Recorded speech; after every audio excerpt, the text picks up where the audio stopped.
what I want to do today is discuss with you some topical issues, some developments, some controversial issues, and some challenges that we are currently facing in tax dispute resolution. Now, there are definitely some pertinent issues in the tax dispute resolution process that is surfacing almost on a daily basis. And I think if you have knowledge of the Income Tax Act, of the tax charging provisions, of the substantive law, you're an expert in the Income Tax Act, and you might know about the Tax Admin Act and you might know about the rules. That's not enough. And the reason I say that is because the Tax Admin Act is essentially an extraction of the procedural and the administrative provisions in tax statutes. And what's been left behind is the substantive law in the Income Tax Act and your customs and excise, etc. The Tax Admin Act is informed by constitutional law and administrative law. Constitutional law and admin law is not in the Tax Admin Act. In fact, there's one section in the Tax Admin Act 105 that mentions review, not even judicial review. And that's it. So the whole Constitution, the whole admin law jurisprudence, informing Tax Administration Act, because they're subject to admin law, is not even mentioned in the Act. But it's these principles that we use on a daily basis to dispose of matters without even necessarily going to tax court and arguing the substantive issues. Admin law is the law that regulates the conduct and the actions and the decisions of government officials from a civil point of view, not criminal. So you can imagine how this law should be applied on a daily basis. How is it applied to the Tax Admin Act? Well, I hope I can show you guys today by showing you practical examples of issues we are currently facing. So I don't know if you guys are having the same issues where dispute resolution in ADR takes months, if not years, to finalize. The actual dispute resolution process can sometimes take up to 2, 3, maybe even 4 years to finalize. We had an auditor come and see us recently about a dispute resolution that's been pending since 2012. So that's 6 years now. Now, I want to start with one example, and that is Section 179. And Section 179 is a section that is not subject to ADR, objection, or appeal. But it's a section that allows us to effectively issue an emolument attachment order or a garnishee order, if you want, against your client's bank account without issuing summons, without getting judgment, and without his knowledge. Now, they can issue this to the bank, they can issue this to your client's customers. If your client's an individual, they can issue it to the employer, and your client doesn't even know until the money's out of his account. This happens on a daily basis. You can't object to this. You can't appeal to this. You can't refer this to the tax board. You can't refer it to the tax court. So what do? Well, this is typically where you should have knowledge of your remedies contained in admin law and the Constitution. When we consider the Constitution having regard to tax administration, we are basically saying a such official must act in a reasonable manner, a procedurally fair manner, and a lawful manner, and always provide adequate reasons. Now, these headings have subheadings: unreasonableness, meaning they shouldn't be capricious, they shouldn't be arbitrary, they shouldn't be biased. They must act proportionate. Lawfulness, meaning they mustn't act ultra vires, they must act within the bounds of the provisions. Procedural fairness, meaning they have to follow proper procedures, and they have to give you an opportunity to be heard, our de alteram partem principle. So there's a procedure in 1795. And it says, before you issue a garnishee order against any of my financial assets, You have to give me an opportunity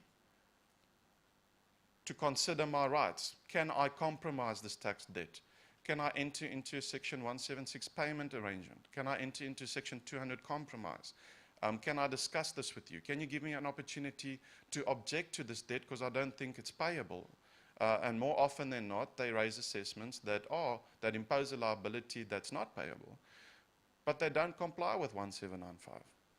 So what needs to happen is you need to enforce that remedy by bringing your High Court application immediately and getting, in our case, 1.2 million rand back, which if you don't do within the next week or two, the client's going to have to close his doors.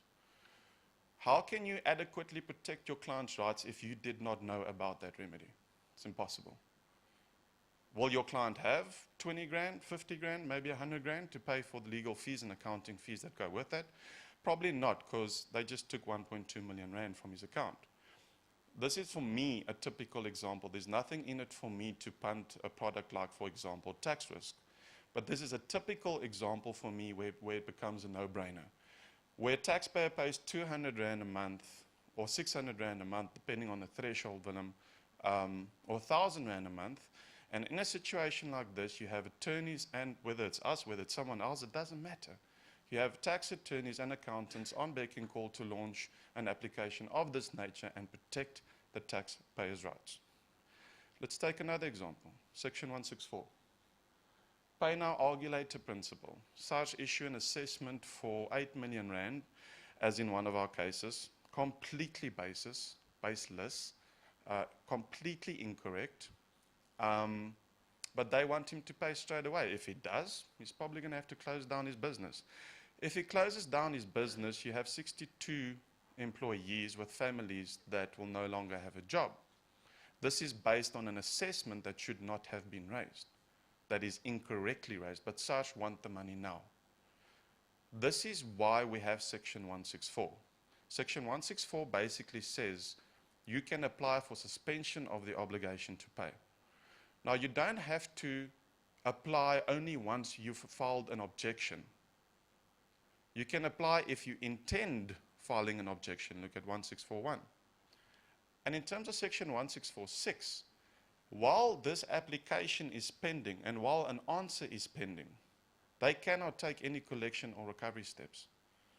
If they decline it, you refile it if you feel that they did so on unreasonable grounds. Again, this is where the Constitution comes in. This is where admin law comes in. Now, let's say they don't adjudicate. Sometimes, in my experience, they take 6 months, maybe even a year, to adjudicate an application of this nature, which is fine with me, because in that period, they cannot take any collection steps. But they do, often, even though 164 is in place. And what do we then have to do? We have to go to SARS, we have to tell them a 164 is in place. If you don't stop with your collection steps or return those funds that you just took, despite the 164 being in place, we're not going to pay you 8 million rand now. We don't have to. The money you took, or half of that you just took from the account, please give it back. They don't. You have to bring an application. You have to bring an application to get those funds back within 48 hours for your client, failing which you should ask yourself, are you adequately protecting your client's rights? So typical examples where having knowledge of objections, having knowledge of appeals, how to file them, having knowledge of the Tax Admin Act, having knowledge of the Income Tax Act, it's not enough. The dispute resolution procedures are substantially informed by the Constitution and by administrative law. So this is the dispute resolution flowchart. This flowchart is on the SARS website. And SARS have a guide called the Dispute Resolution Guide. In my personal opinion, it's about 10% of what dispute resolution really entails, but by all means, get the guide if you think it will assist. Now, when an assessment is issued, albeit a revised assessment, albeit an additional assessment, adjusted assessment, whatever the case may be, usually practitioners immediately proceed to file the objection within the 30-day period. But there's Rule 6 contained in the rules which allows you to make a request for reasons first. Now remember, your 30-day period to file your objection is then immediately suspended. It ceases to run. Once you've submitted a request for reasons, they have 30 days after delivery of your request to give you those reasons or to tell you they've already been given in their opinion. Now, the extension provisions there that we won't go into in more detail now, but the fact of the matter remains, what happens if they don't? What happens if they don't give you those reasons and if they don't comply with this rule? The Tax Admin Act is very clear on what happens if a taxpayer doesn't comply. It's very clear on the sanctions. It's very clear on the criminal prosecution that can follow. It's very clear on the penalties. What happens if SARS officials don't comply? Well, the Act is quiet on that, surprisingly. That is when you read into your rules. That is when you consider admin law and constitutional law. And Rule 6 says if you don't comply, then we can proceed with the Rule 56 application. Bear with me for one moment. So Rule 56 says, if you don't comply with any of the time periods, now it cleverly says if either party doesn't comply. It applies to such as well. It applies to the official as well. So if any official does not comply with any time period in the rules, or any obligation in the rules, dealing with appeal, dealing with objection, but also dealing with procedural issues, like a request for reasons, then we can go to court, the tax court, and we can apply for default judgment.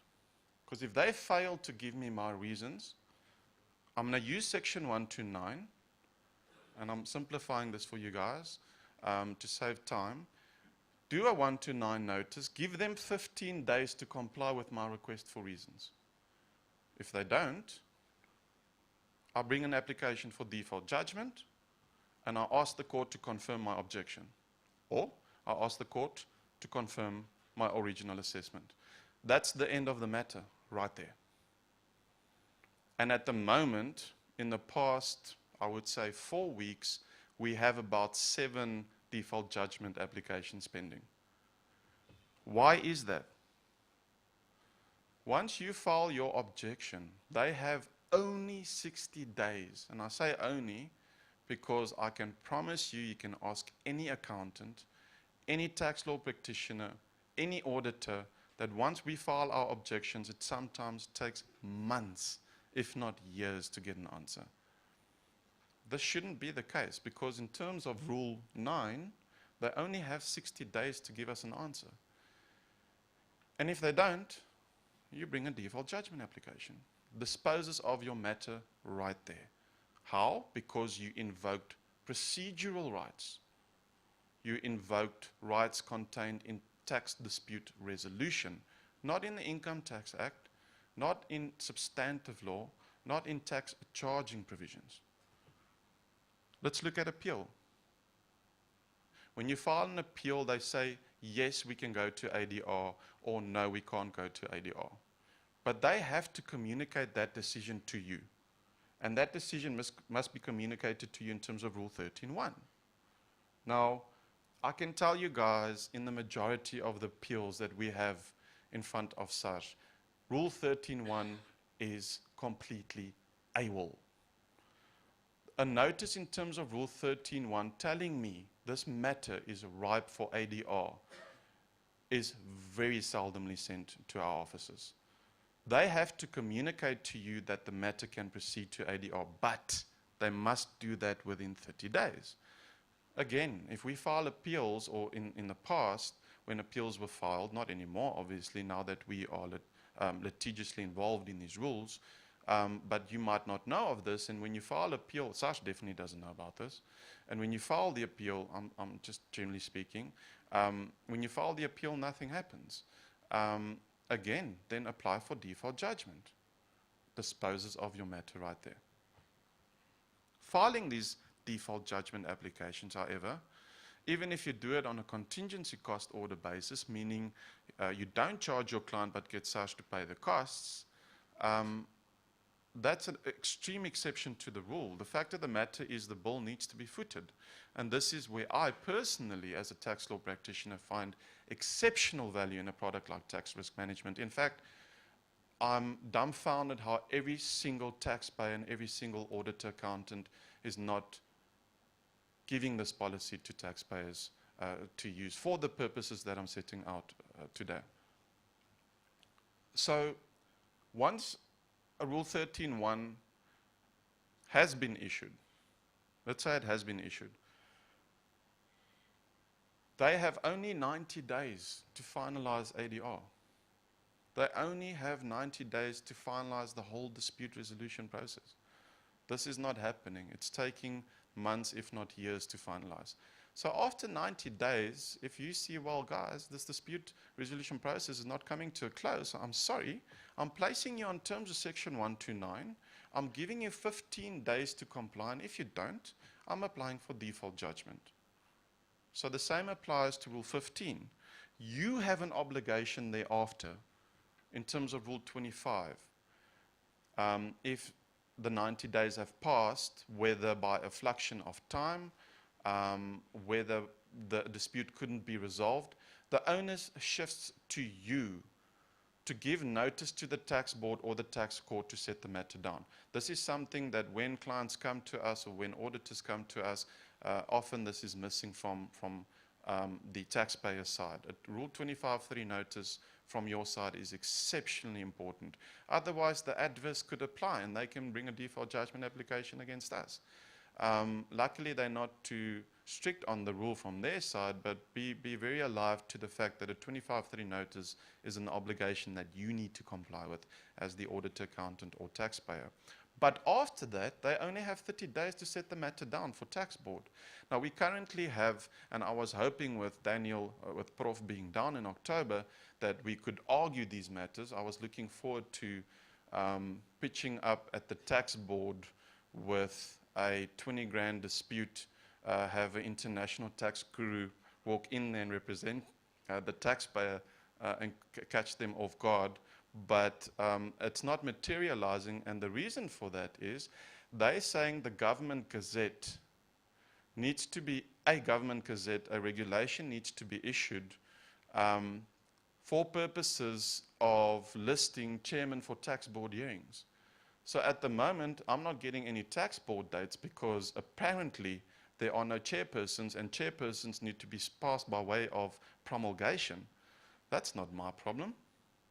So on all those matters where we don't have tax board dates, because in terms of Rule 26, you were supposed to give me a date within 30 days, we are bringing default judgment applications. The point I'm trying to make is having proper knowledge of the rules. The point I'm trying to make, other than the actual rules and showing you what the rules entail, is having proper knowledge of these rules informed by admin non-constitutional law could help you dispose of your matter very quickly and very adequately, as opposed to running a matter all the way to court to argue these substantive issues. So an assessment is issued by way of a material adjustment. We have an additional, we have an adjusted, we have a reduced in the case of an assessed loss maybe. And the common denominator, here is the fact that there's a material adjustment. If there's a material adjustment, Section 40 and Section 42 must be complied with. And Section 40 and 42 basically says that they must keep you informed during the adjustment process. I say adjustment process even though it's the audit, because in our opinion, a verification per se, by definition, constitutes an audit. But that's a battle we still have to take to court.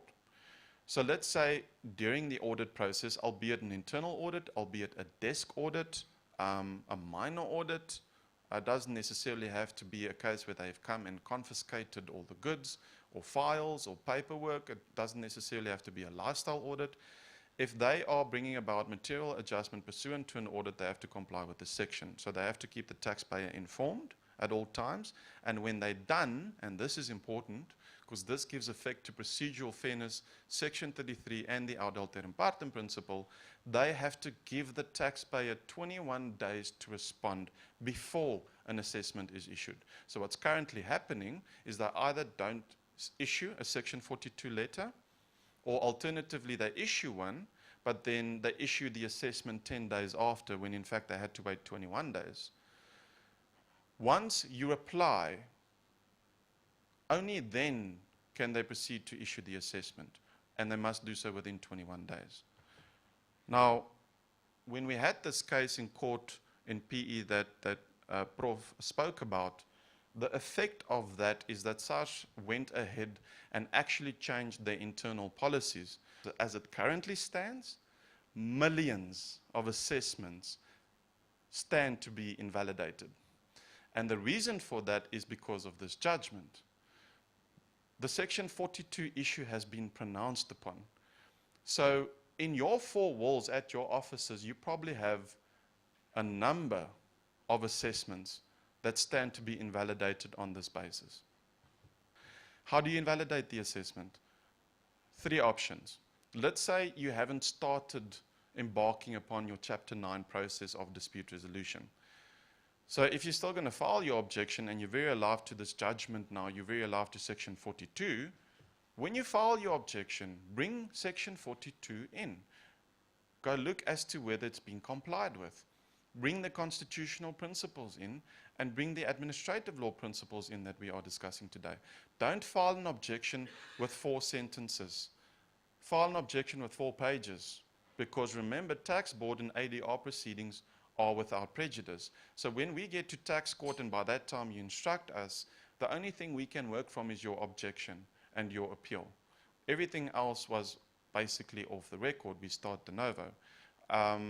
So from inception of your matter, look at whether 42 has been complied with, and if not, raise this issue there and then, almost as an interlocutory issue or almost as a point in limine, being a preliminary issue before we even start arguing the main issues of the objection.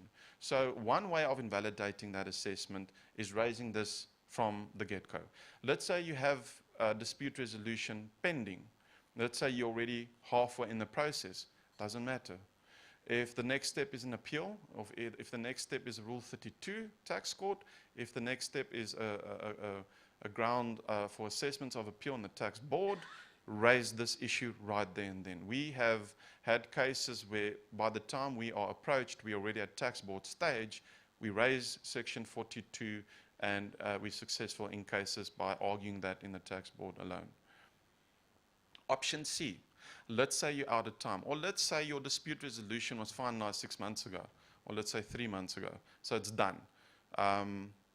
Can't raise this issue anymore. It's over. That's incorrect. You can bring a High Court application by way of judicial review, and this is where administrative law comes in. You bring that application, you raise this as your main ground for judicial review, and you ask that the assessment be set aside. I also know with the millions of assessments and thousands of assessments that fall to be invalidated, I know it's covered by, I think it's covered by the policy now. It was never a thing before. Is that right, Willem? I mean, and that is just absolutely wonderful for tax law practitioners like ourselves. And in this particular case, the judge said the outcome of the audit was not conveyed to the appellant. Section 42 has been flouted. The appellant deprived the taxpayer of an opportunity to respond. And specifically says this offends both the Constitution and the principle of legality. And the principle of legality is a common law principle that finds its value and its effectiveness and its application in administrative law and Section 33 of the Constitution. Now, you might say, okay, fine, so let's invalidate this assessment. What stops them from then just issuing a new assessment, starting the process all over again, and now complying with Section 42? Well, then we have regard to Section 99, which says you only have 3 years to issue an assessment. In our case, it's a 2012 assessment. So now that the case is over, they can't raise a new assessment because they only had 3 years to do so. The only exception to this rule is if there are signs of misrepresentation or of fraud or non-disclosure, but they can't raise that now 3 years later. They had to raise that within the 21-day period that I mentioned to you guys. And that is also in terms of established case law, such as the Sasol oil case. So if they do try and raise the new assessment and now all of a sudden follow 42 proceedings, you definitely raise this as a defense to employ an immediate stop to that tactic.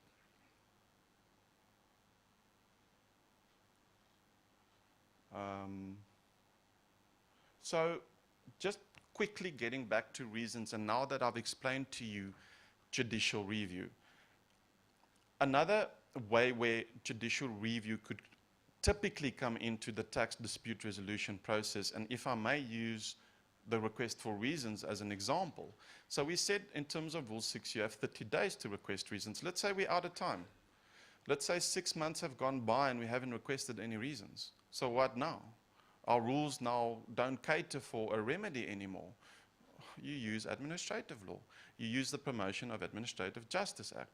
You take Section 5 and you do a request for reasons, and well, they don't have 30 days then to respond, they have 180 days, but at least you have another remedy found in admin law. This forms part of your dispute resolution procedure. This forms part of the knowledge you should have in your dispute resolution procedure. Because let's say your client does approach you and is out of the 30-day time period. How are you going to adequately protect his rights if you have no knowledge of this? Here's the beautiful thing. If they fail to respond to this, Section 5 of PAJA specifically says that a decision taken, in this case an assessment, is deemed to be taken without good cause or reason if no adequate reasons were provided. So if they don't give you your reasons, it's automatically deemed to be taken without good reason. So your assessment is automatically deemed to be irrational and invalidated. Now, this is also supported by case law such as the Medirite case. In that case, in the absence of adequate reasons, the court said the decision taken is irrational. So it just comes to show that the remedies are kind of hidden in that whole tax dispute resolution process. Now, what about a situation, and I think this does happen a lot, where we can't file our objection within 30 days? Well, we have 3 years to file an objection. You don't have to file an objection within 30 days. You have 3 years to do so.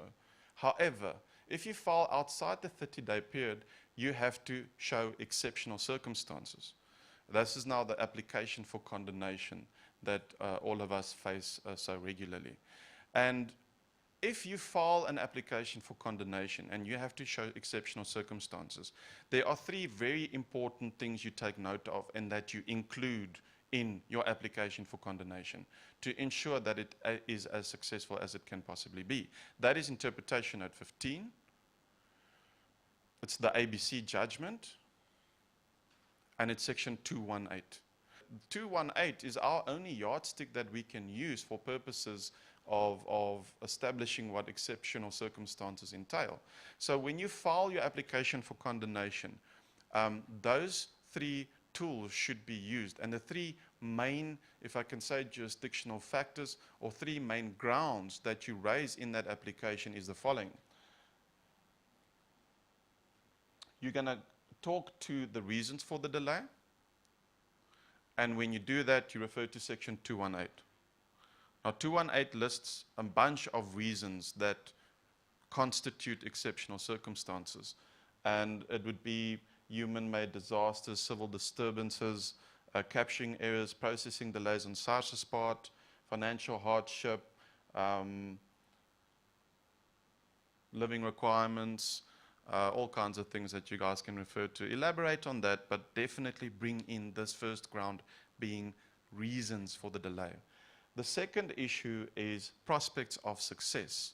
Now, when you start explaining prospects of success, that's where I would say you should use the ABC judgment. And the ABC judgment says it's not enough when you're telling me what the prospects of success are to give me your opinion, the judge said. It's not enough for you to give me an opinion from a senior counsel who charges 300 grand for a 12-page letter. It's not enough for me. You need to attach actual evidentiary value, documentation, relevant material that on the face of it shows you have good prospects of success. The third element that you then bring into your application is by actually connecting the two. So explain that because of these reasons, the delay has been caused. You can't give these wonderful, exceptional circumstances and reasons, but it's not casually connected to the actual delay. So then explain that in detail, and when you do that, refer to Interpretation Note 15. When a matter is escalated to the tax board, I think the threshold is, it's been changed in 2016 to $1 million from 500,000. It's important to note that, as I stated earlier, those proceedings are without prejudice, which makes the tax dispute resolution process application at the objection and appeal stage so imperative, because at the time we reach tax court, we using those principles to argue our case. When we use those principles to argue our case, it would be wonderful if the constitutional grounds and the administrative justice grounds and the Promotion of Administrative Justice Act and the case law supporting all of these wonderful statutes were used by the practitioners to make a case as susceptible to success as possible when we reach this stage.